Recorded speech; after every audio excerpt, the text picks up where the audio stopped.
reviendra aussi. Mais il y a une idée de transmission et le livre est pour moi un des moyens de transmettre les plus fantastiques qui soient.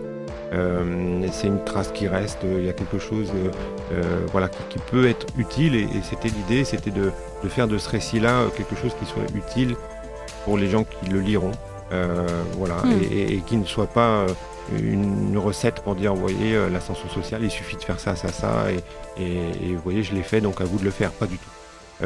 L'idée, c'est peut-être d'avoir un récit, si possible, qui inspire quelques personnes, ce serait déjà bien, et de réfléchir collectivement à comment faire pour qu'il y ait plus de personnes en fait, qui puissent justement passer d'une classe à l'autre.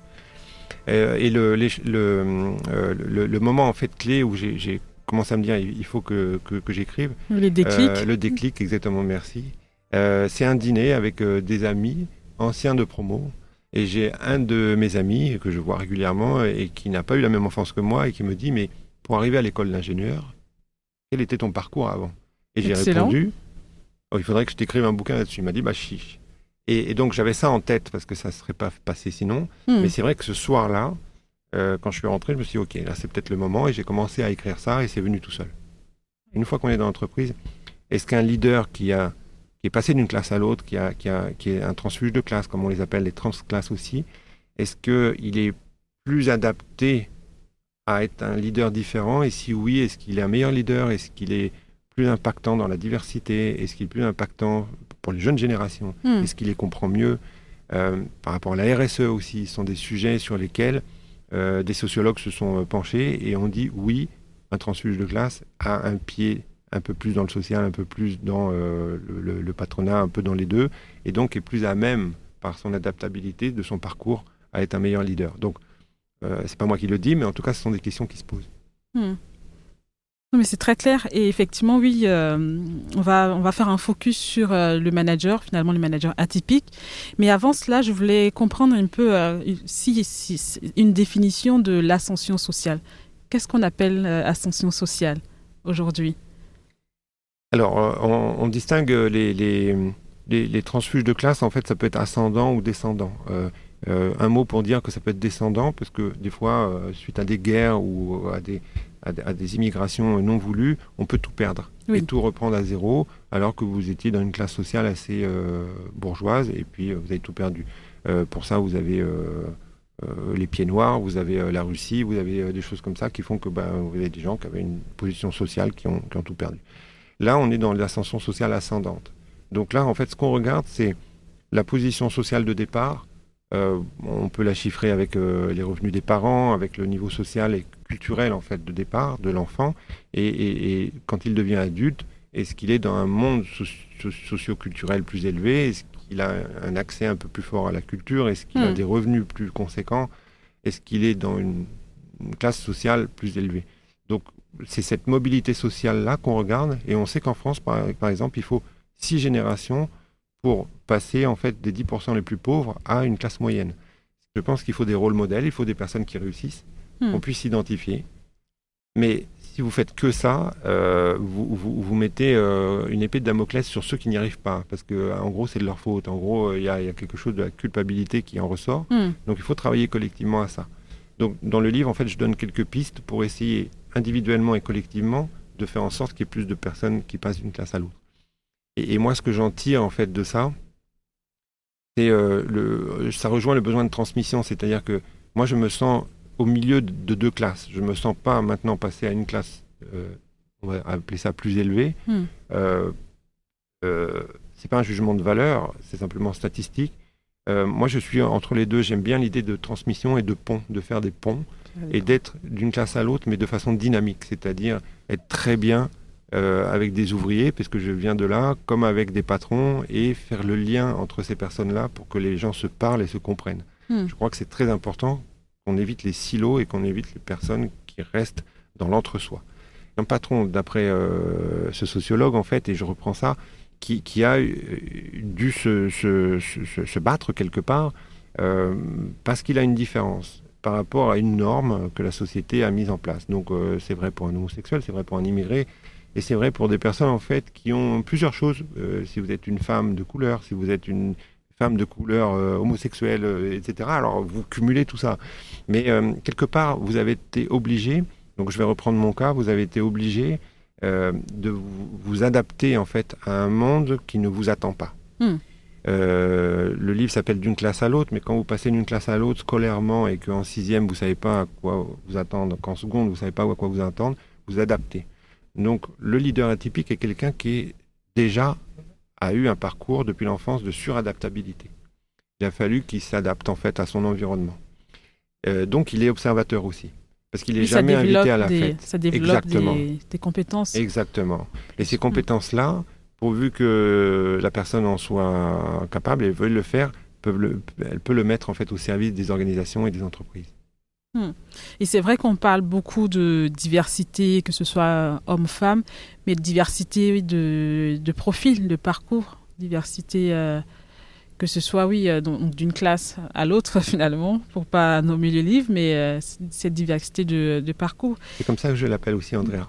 Oui. La diversité de parcours. Cognitive aussi, oui. Exactement, c'est le mot que je voulais prononcer. Les entreprises, à mon sens,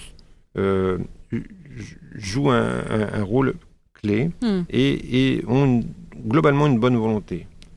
Quelquefois, on parle pour l'environnement de greenwashing. Là, pour la diversité, on pourrait dire que les entreprises disent moi, je suis très divers, etc., alors que c'est en fait une plaquette marketing. Mais globalement, elles jouent le jeu, mais avec des indicateurs qui sont les leurs. Par exemple, égalité homme-femme, c'est assez simple de voir qui est une femme, qui est un homme. C'est assez simple de le mesurer. Les statistiques ethniques sont interdites dans certains pays et dans d'autres elles sont possibles. Ensuite, d'autres diversités sont complètement mises de côté. Diversité cognitive, tu viens de le dire, c'est très important. Les femmes qui sont HPI ou HPE, je fais partie d'une association qui s'occupe de ça, que je salue, qui s'appelle les Singulières aussi. Très bien. Et ce sont des femmes atypiques qui ont une neurodiversité. Qui sont intenses, qui sont HPI, HPE, on peut les appeler comme on veut. Oui, on en parle aussi. Est-ce que c'est très connu? Pas vraiment, un peu et de plus en plus, mais ça gagne à être connu parce qu'on ne manage pas de la même façon une personne qui est HPI, HPE, elle a des caractéristiques, etc. Ça peut amener à des souffrances et qui doivent être connues par les managers actuels et de demain surtout. Et puis la diversité de parcours. Là, on est en plein dedans et c'est une autre diversité et qui peut être très intéressante aussi, en effet, pour les entreprises. Et ça, c'est difficile à reconnaître.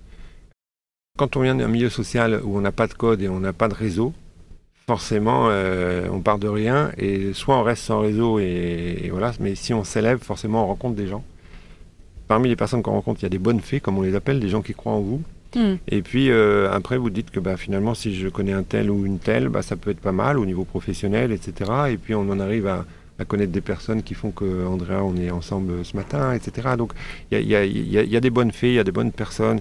Il y en a d'autres avec qui ça se passe moins bien, mais peu importe. Mais en tout cas, ce besoin de créer un réseau est important professionnellement et pour s'élever aussi, et même socialement, c'est très important.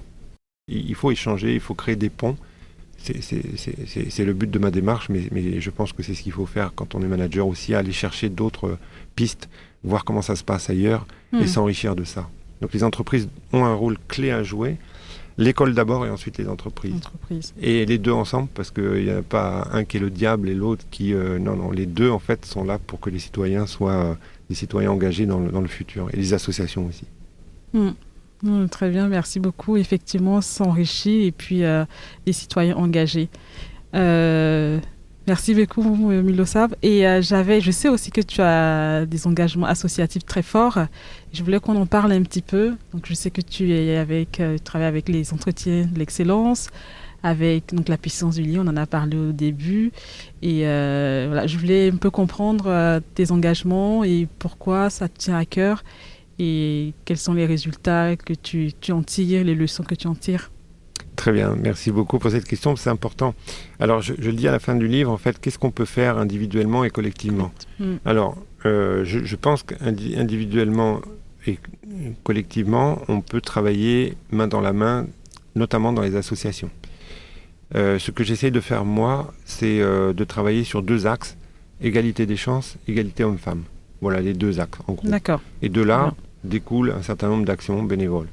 Égalité des chances, tu as cité les entretiens de l'excellence, qui est franchement une association formidable qui travaille avec les jeunes des zones rurales et des quartiers défavorisés de la troisième à la terminale pour leur expliquer, les rencontrer, les faire venir dans des lieux de prestige pour leur montrer que c'est possible. Par exemple, là où on est aujourd'hui, dans une grande école de commerce, aussi à la Sorbonne, aussi à Polytechnique, ou dans 40 villes en France, mais aussi en Afrique, mais aussi dans les Antilles.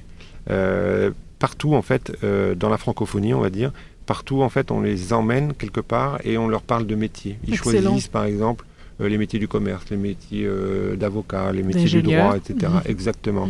Et ils rencontrent des professionnels, généralement des alumni qui étaient à leur place il y a quelques années. D'accord. Et donc, ils peuvent s'identifier à eux beaucoup plus qu'à moi qui a plus de 50 ans, par exemple. Mais voilà, on a ce brassage-là. L'association aussi a un autre programme qui permet de suivre sur 4 ans, en fait, une promotion de l'excellence de la troisième à la terminale et propose des formations au cours Florent.